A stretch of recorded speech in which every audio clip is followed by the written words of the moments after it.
తెలుగు రాష్ట్రాల్లో 450కి పైగా రోబోటిక్ సర్జరీలు సక్సెస్ఫుల్ గా చేసిన ఘనత మణిపాల్ హాస్పిటల్దే. దయచేసి అర్థం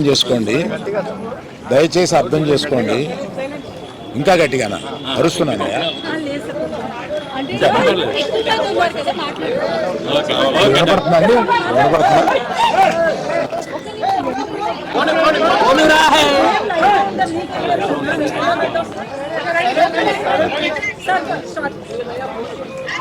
దయచేసి అర్థం చేసుకోండి. ఈ మీటింగ్కి ముందు లాయర్స్ మాట్లాడారు. మీరు క్వశ్చన్ అండ్ ఆన్సర్స్ అడిగినప్పుడు వారు అడిగే ప్రశ్నలకి మీరు చెప్పే సమాధానంలో ఏదైనా లీగల్ ప్రాబ్లం రావడానికి అన్ని అవకాశాలు ఉన్నాయి. దయచేసి మీరు మాట్లాడాలనుకున్నది ఏంటో వారు చెప్పారు, ఆ మాట్లాడాలనుకున్నది మాత్రమే మాట్లాడండి అని అన్నారు. ఇది మీ క్వశ్చన్స్ జాడ్జ్ చేయడానికి కాదు, దయచేసి అర్థం చేసుకోండి. It is an insistence from the lawyers not to answer the questions, not to take the questions. Please. I'm a part of the system. Just one clarity, Arvind garu, about No, let me, I wanted to tell something. Let me complete.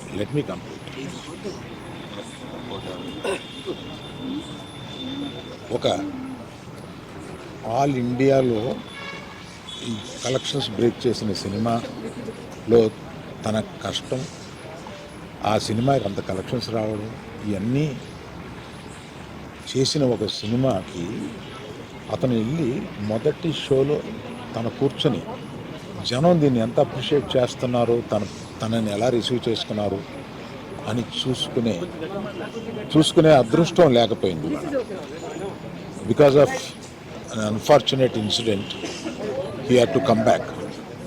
ఆ తర్వాత ఒక తండ్రిగా నాకు ఇంత పెద్ద cinema తీసిన అతను last 2 వీక్స్గా ఈ గార్డెన్లో మూల కూర్చొని ఉంటున్నాడు. రోజు ఆ పైన ఉంటున్నాడు, లేకపోతే ఇక్కడ ఉంటున్నాడు. నేను ఒకసారి ఈ గార్డెన్ దగ్గరికి వచ్చి, ఏంటయ్యా ఇట్లా ఉంటావు నువ్వు, వెళ్ళి ఫ్రెండ్స్ దగ్గరికన్నా వెళ్ళు, లేకపోతే ఏదైనా ఊరన్నా వెళ్ళు, ఏదైనా బ్రేక్ తీసుకో, ఇందులోనే ఉండి నువ్వు ఇట్లాగా మరోజుగా ఇలా కూర్చుని ఉంటావు, దేశం అంతా నీ సినిమాని సెలబ్రేట్ చేసుకుంటుంటే నువ్వు ఇట్లా కూర్చొని ఉంటావు అంటే, సో అన్ఫార్చునేట్ ఇన్సిడెంట్ కరెక్ట్గా ఇప్పుడు జరిగింది. We don't know why, but the nature did it like that.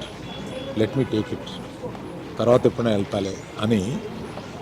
ఢిల్లీలో సెలబ్రేట్ చేస్తామని, బీహార్లో సెలబ్రేట్ చేస్తామని, బాంబేకి ఒక ప్లస్ మీట్కి రమ్మని, ఇట్లాగే రకరకాల సెలబ్రేటివ్ ఇవన్నీ వస్తున్నా కూడా it is not the time.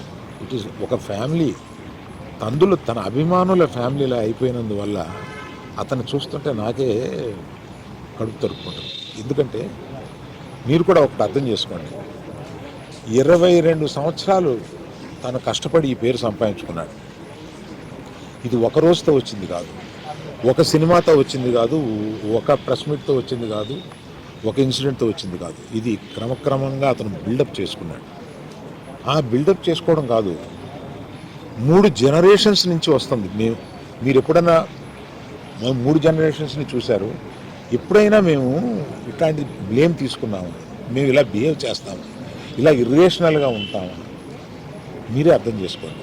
ఎందుకంటే మేము ఎటువంటి మనుషులు అనేది పబ్లిక్ మీకు తెలుసు, మీరు చూస్తున్నారు, మమ్మల్ని అందరినీ చూస్తున్నారు. మేము మీ కళ్ళ నుంచి ఎవరూ తప్పించుకోలేము. అటువంటిది ఇటువంటి ఒక ఫాల్స్ ఇన్ఫర్మేషన్ తోటి ఒకరు మాట్లాడుతుంటే అది బాధేసింది వాళ్ళు చూస్తే. కనుక ఈ క్లారిఫికేషన్ ఇవ్వాలని అతను అన్నప్పుడు తప్పనిసరిగా ఈ క్లారిఫికేషన్లో లీగల్ అబ్జెక్షన్స్ ఏమైనా ఉన్నాయని కనుక్కొని లేవు అని తెలిసిన తర్వాత ఈ క్లారిఫికేషన్ ఇచ్చారు. దయచేసి ప్రెస్ వారు, ప్రజలు మీరంతా ఆదరిస్తే, మీ అభిమానంతో పైకి వచ్చిన కుటుంబం మేము, ఆ అభిమానాన్ని అర్థం చేసుకుని ఇలాగే కంటిన్యూ చేయమని నేను కోరుతున్నాను. అబ్బాయి ట్రీట్మెంట్కి సంబంధించి చెప్తారా? అబ్బాయికి మెడిసిన్స్ కానీ ఏమైనా ఇస్తున్నారా? ఇట్లా అటు అయ్యే ఖర్చులు మీరు భరిస్తున్నారా? గవర్నమెంట్ భరిస్తుందా? ఏం జరుగుతుంది సార్? అయితే దానికి కంటిన్యూ చెక్కు నేను అనౌన్స్ ఆశిస్తున్నాను. చేసిన వెంటనే మంత్రి వెళ్ళి ఇచ్చేశాడు. ఇప్పటికి 20 రోజులు అవుతున్నా కూడా అల్లు అర్జున్ గారు ఇంకా ఇవ్వలేదు. దీని వెనక కారణం ఏంటంటారు? నేను అవన్నీ చెప్పడానికి రాలేదన్నమాట. వ్యక్తిగతంగా నా బాధ ఏదో మాత్రమే చెప్పడానికి వచ్చాను ఇక్కడికి. అవన్నీ ఇంకో ఇన్సిడెంట్లో చెప్తాను.